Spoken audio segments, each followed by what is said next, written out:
바로 하나님의 부르심을 받은 자가 이방과 사망의 지경을 벗어난 것, 즉 그 강, 그 스트림, 그 우상의 시스템과 패러다임을 건너서 하나님의 말씀을 온전히 듣고 순종하여 진리로 들어왔다는 것을 말하고 있는 거예요.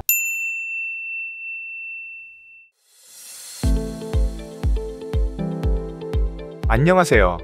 추루입니다. 오늘은 우리가 강을 건넌 민족 히브리라는 제목으로 함께 이야기를 나눠보려고 합니다. 먼저 시작하기 전에 제목을 보시고 조금 의아한 생각이 드는 분이 있으실 것 같아요. 웬 히브리 민족이냐 하는 것이지요? 하지만 결론부터 말씀드리면 우리가 히브리 민족의 정체성을 살펴보는 것은 우리의 신앙에 유익하다고 말씀을 드려요. 왜냐하면 첫 번째로 히브리 민족은 말씀을 맡은 자들로서 그들은 자신들의 삶과 역사를 통해 우리에게 하나님의 말씀을 보여주고 있기 때문이죠. 바울도 로마서에서 유대인들의 특별한 지위를 다음과 같이 말하고 있어요. 그런즉 유대인의 나음이 무엇이며 할례의 유익이 무엇이냐? 범사에 많으니 우선은 그들이 하나님의 말씀을 맡았음이니라. 이처럼 유대인들은 하나님의 말씀을 계시하고 있기 때문에 하나님이 그들을 특별히 선택하시고 구별하신 것을 살펴보면 우리에게도 교훈이 있다는 거지요. 두 번째로 그들의 기원을 살펴보는 것은 단순히 한 민족을 살펴봄으로써 어떤 우월성을 말하려는 것이 아니라, 즉 유대주의 쪽으로 흘러가는 것이 아니라 오히려 민족을 넘어 하나님이 선택하시고 함께 일하시는 사람은 어떤 사람인지를 깨닫고 우리도 그에 합당한 영적인 모습을 가질 수 있도록 간구하며 나아갈 수 있게 해보자는 거지요. 자, 그러면 지금부터 시작해 보겠습니다. 여러분, 우리가 히브리 민족의 출발에 대해서 생각해 보자면 어디서부터 그 시작을 말할 수 있을까요? 당연히 거슬러 올라가자면 아담으로부터 시작할 수가 있겠지요.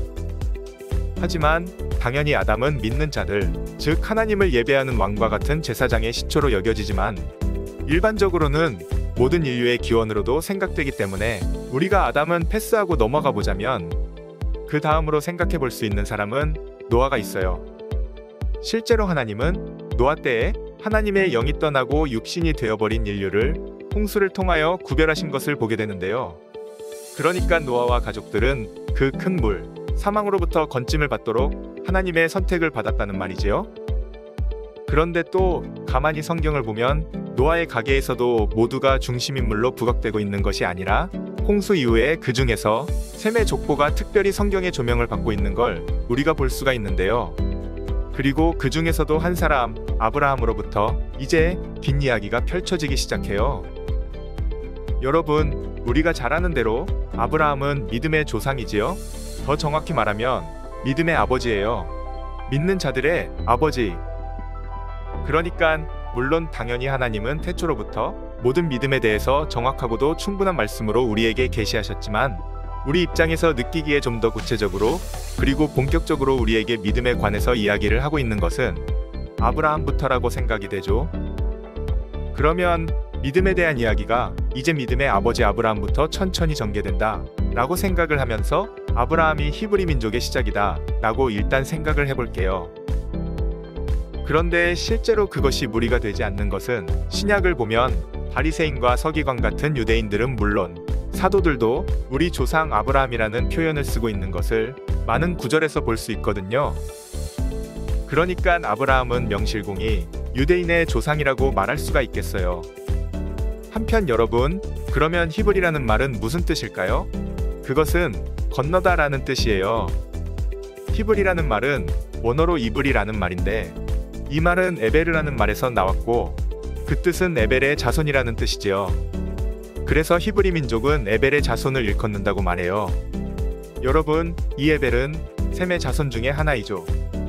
그리고 이 에벨로부터 후에 욕단 계열과 벨렉 계열로 믿음의 족보가 둘로 나눠지게 되었는데요. 이것은 이 영상의 주제가 아니기 때문에 여기서는 다루지 않기로 하고요. 다시 앞으로 가서 히브리라는 말은 1차적으로 에벨의 자손이라는 의미가 있다고 했고 여기서 더 나아가서 에베르라는 말은 건너편이라는 뜻인데 이것은 아바르라는 단어에서 비롯된 것으로 그 뜻은 건너가다라는 의미예요. 쉽게 말해서 히브리 민족은 건너간 민족이라는 거죠. 무엇을요? 강을요. 그래서 이 영상의 제목이 강을 건넌 민족, 히브리인 거예요. 그러면 여러분, 히브리 민족이 강을 건넜다는 것은 무슨 말일까요? 그것을 우리가 아까 히브리의 뿌리라고 생각되는 아브라함과 연관지어 생각해보자면, 아브라함에게 강을 건넜다는 것은 그가 본토 친척 아버지 집을 떠나왔다는 것을 뜻해요. 여러분, 아브라함은 갈대아 우르에서 살고 있었는데요. 그런데 우리가 갈대아 우르라고 하면 그냥 말 그대로 갈대아 우르라는 곳에 살았구나, 혹은 이방 땅에 살았구나 하고 아무런 감흥 없이 생각할 수 있지만, 막상 지도를 한번 보시면요, 그곳은 어디냐면 바벨론 지경이에요. 성경에 보면 바벨론과 갈대아는 거의 같은 의미로 사용되고 있어요.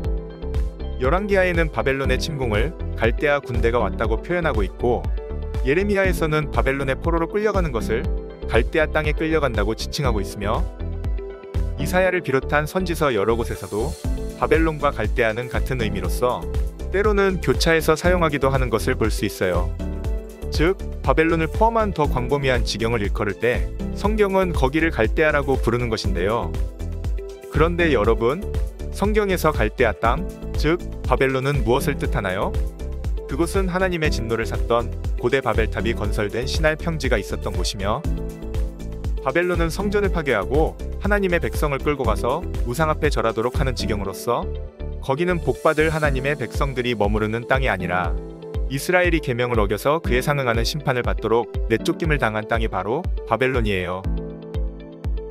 그리고 계시록에는 마지막 심판 때 이 바벨론이 무너지게 되는데, 거기는 귀신의 처소와 각종 더럽고 가증한 것들이 모여 있었다고 성경은 말하고 있어요. 그런데 여러분, 아브라함이 이곳에서 나왔다는 것이지요. 그것이 아브라함이 강을 건넜다는 것의 의미예요. 실제로 아브라함이 바벨론의 우르 지역에서 하나님이 가라고 지시하시는 가나안 땅으로 오려면 유브라데의 강을 건너야 했죠. 유브라데는 바벨론의 강이에요.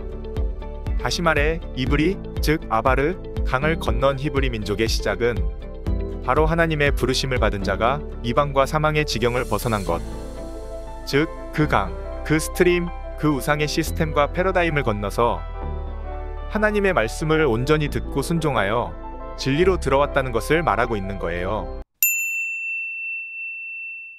그런데 여러분, 이렇게 아브라함이 강을 건넌 것이 히브리 민족의 출발과 큰 관련이 있지만, 한편으로는 히브리 민족은 그들의 구속 역사 가운데 큰 물을 몇 차례 더 건넜다는 걸 여러분이 기억하실 수 있으실 텐데요. 이것도 사실은 그들이 강을 건넌 민족이라는 히브리의 정체성을 보여주는 중요한 사건들이에요. 그렇다면 이스라엘이 홍해를 건넌 것과 요단강을 건넌 것이 히브리 민족과 어떤 연관이 있는지와, 그리고 성경이 말하는 강을 건넜다는 것의 또 다른 차원과 의미는 무엇인지를 우리가 다음 시간에 계속해서 살펴보도록 할게요. 추르, 오늘은 여기까지입니다. 감사합니다.